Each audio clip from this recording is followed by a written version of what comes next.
Staying with retail issues now, the first Sustainable Brands Conference ending in Cape Town today. It brought together specialists in sustainability from across the world to interact with local creatives.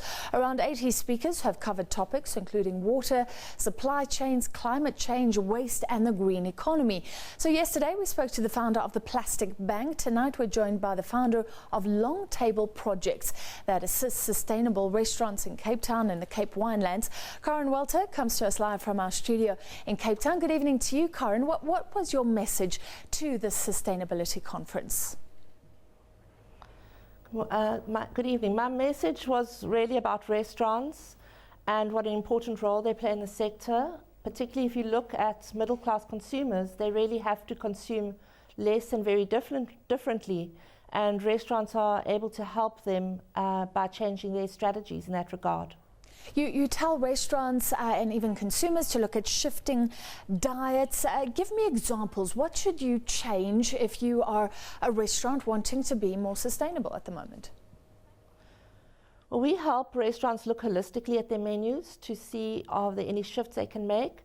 One of the big shifts that's happening now is that restaurants are including more plant-based items on their menu.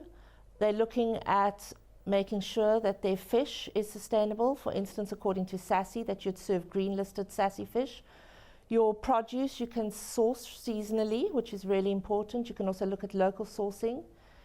Your meat, for instance, is really important to think about pasture-reared beef and pork, that you source that as lamb as well.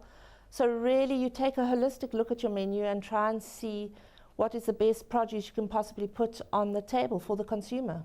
How important is this, Karen, in your message? I'm sure you touched on what people talk about, this food gap, a lack of food coming. How serious is this? Why should we care enough to change what we eat when we go out? Well, really, we are heading for, on all fronts, we really are confronting huge kind of issues with relation to food. We've got an industrialized food system, and there are important shifts we can make with that. We can actually encourage local small producers, and we're just trying to get different angles, different ways of getting different food into the system that basically supports small local economies and players within that. Are restaurants listening? Are they changing? How is this going in the Cape? Because the issue often raised is that you try and do these things and it becomes more expensive. Everybody worried about profit margins as well. So I think that's what we do at Long Table Project. We help restaurants also to educate the consumer.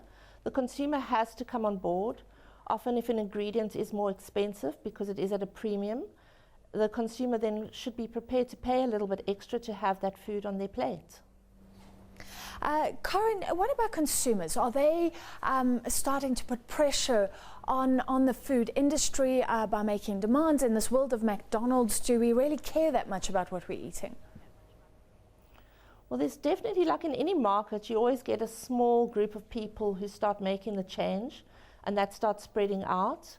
I definitely think there's a big increase in consumers demanding and then also supporting restaurants who are prepared to go the extra mile for them, and really being quite insistent on knowing what exactly is on their plate. Karen, finally, you look at branding, design, energy audits, waste audits, staff training, social media. Just tell me how this all fits together, how you look at it holistically. So, yes, so holistically we consider what we call a better menu, implying that everybody, no matter who you are, from McDonald's to a fine dining institution, everybody can have a better menu. And we're not quite sure, depending on your brand and your business and what your intentions are, where that betterness is going to come from. So it could come from just purely your communication. It could come from your use of energy, water, waste, composting, growing your own produce, or just where you're getting your food from. All right, thank you so much for your time. Karen Welter, the founder of Long Table Project, speaker at the Sustainable Brands Conference that wrapped up in the Cape today.